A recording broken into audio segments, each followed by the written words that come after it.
Hi, I'm Shannon Dorchak, and I'm going to be reading my piece, A Letter to Reference. To whoever loves him next. He's not always as sure as he seems. Assure him that you aren't going anywhere and that you won't judge his stories. Make sure that he knows you want to hear about him as much as he wants to hear about you. Sometimes the world overwhelms him. He may ignore your calls and texts and shut himself down. Don't worry, he still loves you. He's just reconnecting with himself. Give him a couple of days, he'll be back.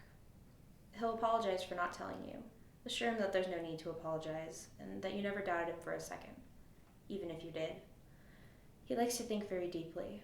On occasion, you'll lose him to a random thought in the middle of a conversation. Let him think it out and gather his thoughts. Most of the time, that thought will be completely irrelevant to the conversation you were having. Let him talk about this random topic instead. He says a lot of brilliant things. He has a knack for details. He'll remember things about you that even you have forgotten. He will talk consistently about the different parts of a piece of music, and he will go on about almost every detail of a movie. You don't always need to participate in the discussion. Sometimes just listening is enough. And always have random tidbits of information to share with him. Fun facts that may have absolutely no practical application in life are definitely a simple way to communicate with him. I beg you, do not ever hide a single part of you from him. He will love every imperfection. All of the scars, crooked teeth, freckles, messy hair, all of it. Even your toes. Let him play with them like you would your hair. He loves it. Hold him. He loves being the little spoon, especially if you are smaller than him. When he cries, hold him even closer. Sometimes he will just feel so incredibly small to you, and that is okay. Let him lay there until he's okay again.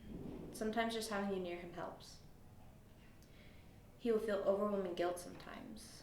I'm not even sure he's 100% sure as to why. Just reassure him that he has no reason to be sorry. This is his fatal flaw. He will feel guilt for almost anything that he feels isn't 100% equal between the two of you. If you were like I did, don't show it. He needs to know that you are okay and that you still love him. He's getting better about this, but it may still happen.